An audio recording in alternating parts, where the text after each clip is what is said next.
Welcome, everyone, to another episode of the Goodman podcast with me and, as always, Raj Goodman Anand as the AI expert guiding Luddites like me on our AI journey. The new format, we're discussing current events and current news, and today we're going to be discussing Grok. Now, X, formerly Twitter, has launched a new feature called Grok Stories, and it's powered by Elon Musk's AI chatbot, Grok, so ergo the name. This feature is available to premium subscribers and offers summarized news content in the Explore section under the For You page. And unlike traditional news summaries that directly condense articles, Grok's Stories focuses on summarizing the discussions and reactions from X users about trending news. So this method really is more reflecting user opinion and reactions, but there's a downside because obviously there's a potential to misrepresent news because it's obviously emphasizing personal viewpoints over factual reporting. So Raj, Grok Stories on X summarizes user discussions. Can you elaborate on how this method differs from traditional news aggregation and what unique challenges it might pose in terms of content accuracy and misinformation? Yeah, absolutely. Firstly, big kudos to the man with the plan, Elon Musk. He always has something new up his sleeve.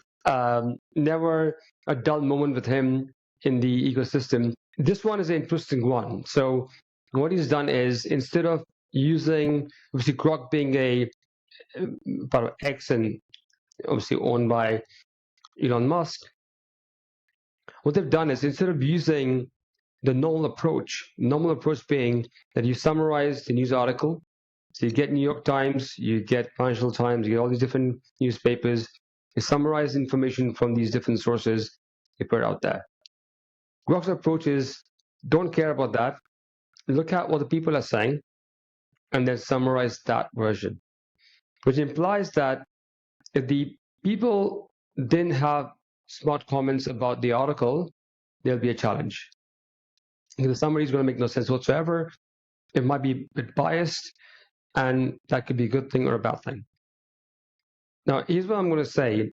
I'm going to be a little bit contrarian on this because I can see what is being done. So typically, when you summarize a news or a journalist's interpretation of the news, it's one person's perspective on the article, on the news piece. But when you have multiple people, I found it to be more enticing. So what I do typically is I'll read a news piece and then I'll look at the comments on different sources, typically on X, also sometimes on LinkedIn, sometimes on Facebook. See the reaction or perspective of people, because that explains me things a bit better. Also, sometimes you have a news article and you get commentary which is completely different to the article itself, but it's more valuable than the actual article itself. For me, that's very helpful because I find that more educational and more relevant to me. The assumption is that every article will have clever commentary from people, which might not be true. Maybe it's biased, so maybe you get one perspective of people who hang out on X and miss the other one, which is not on X, for example. So that's a danger. But for me, as an X user, I really enjoy it because I find people like-minded people on X regularly, and so I feel like that might be very helpful for me. Saying that, I do feel there can be made more improvements on this algorithm, and they can work on a better version in the coming days, weeks, and months, and that will help make this more useful. But I do find this to be a very clever and very ballsy move from Elon Musk.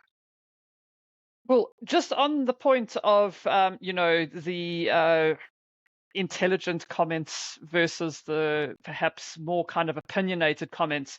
It is only available to premium subscribers. So while that doesn't necessarily kind of level the playing field, it does kind of, I suppose, let me put it this way. Someone who's going to be paying or be a premium subscriber to X is probably not your average troll or angry tweeter. It's probably going to be somebody who is a little bit more invested in following more kind of newsworthy and factually based channels. I'm making a lot of assumptions here, but I mean, that's probably the feeling behind allowing it for premium users only.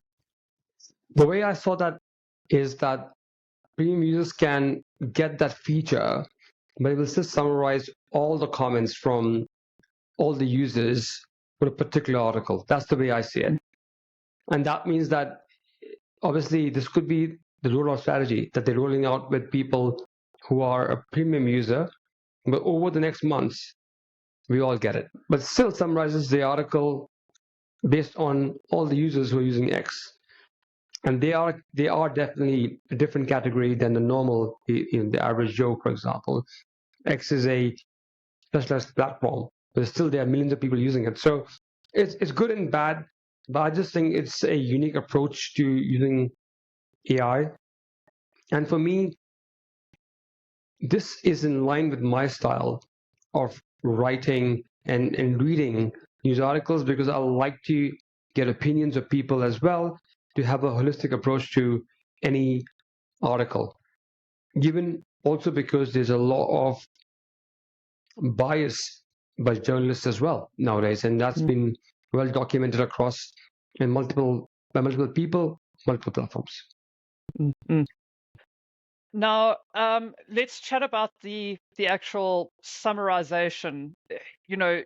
AI, like you've said, is being used already to condense and summarize news. It's becoming more and more prevalent. People's attention spans are shrinking, and so you need to kind of get these little baby sound bites out to capture attention, or to convey like an entire story in just a few sentences. But let's chat about context, because the example for context that I like to use is, this kind of dietary, everybody, carbs are bad. But if you kind of go into the nitty-gritty, you get good carbs and bad carbs. And if you limit the bad carbs, the good carbs are actually required in your diet, etc., etc. But you don't get that in a summary. The summary is always carbs are bad. So you lose a lot of context to the story in summaries. So do you think that something like Grok Stories is going to change the context of summaries? There's more viewpoints, there's more kind of, like you say, maybe there's conflicting viewpoints. How is this going to kind of aggregate and summarize news? Is it going to, I don't know, positive impact, negative impact? Yeah. So again, great question there, Megan. If you look at the comments, and I often see the comments ranked on X, so they get automatically ranked based on what's more polarizing, or what's getting more comments, for example. And in that context, what you have is you get a ton of people talking about different things.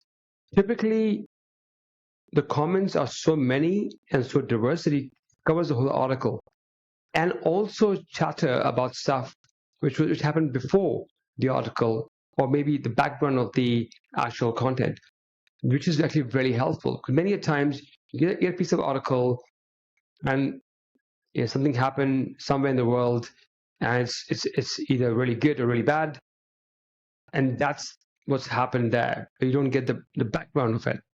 With the comments, you get people talking about all kinds of different things, talking about why relevant to them, to the community, to the country, to somebody else, for example, and that gives a more holistic perspective on content. Again, these are my views. Obviously, everybody's a bit different, and they'll have their own thoughts on this. But from my perspective, it gives you a very rich context on what's happened and how does that impact us. And because I can relate to people on X, so the question of why is this news important to me is answered better for me. Okay. Whereas we get a BBC article, maybe isn't relevant to me at all, because that's not my community, not my tribe. in this case, they are my tribe and they are my community, so it works really well. But saying that, it might not work really well for everybody. Whereas journalism, as I understand, is designed to be such that people can find it relevant at a normal level playing field. And it works for most people, I would say. So that's the difference I feel is what you will see on X versus a generalized, summarized AI tool working on BBC or New York Times, like Google or Amazon, or anybody else. Okay. Now let's chat about the kind of impact on companies that this could have, considering the potential impact on traffic and revenue for traditional news sites. What are the ethical considerations companies like X should address when using AI to redistribute content originally created by news publishers?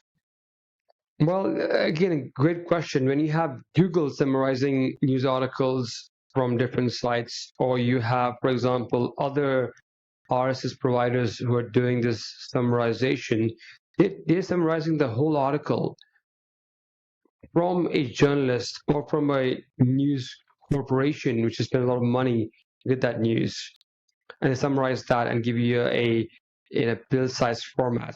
But in this case, actually, using the comments of people who are okay to sign up with X platform and are happy to use the comments to monetize it further. So there's a better use case of AI in X versus the other tools, which using the proprietary data of somebody else to summarize it. Unless if they're paying them, it's okay. But if they're not paying them, these different news channels, then it's not fair, in my opinion. That's one point. Number two, there's a big challenge with this whole summarization element across the internet using AI.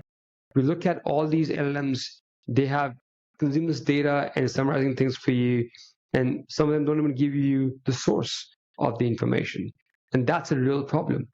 And it's a problem not only for the people who own the website, but also for the LLMs themselves.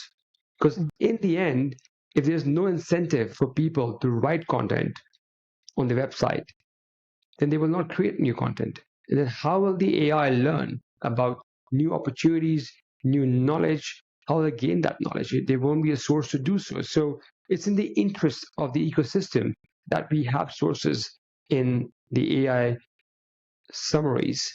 And also we link people back to that, because perhaps I recently heard the founder of Perplexity talk about this. He said that we 1/10 the people who come to our website or our app to see summaries or to see data for their research go to the source website.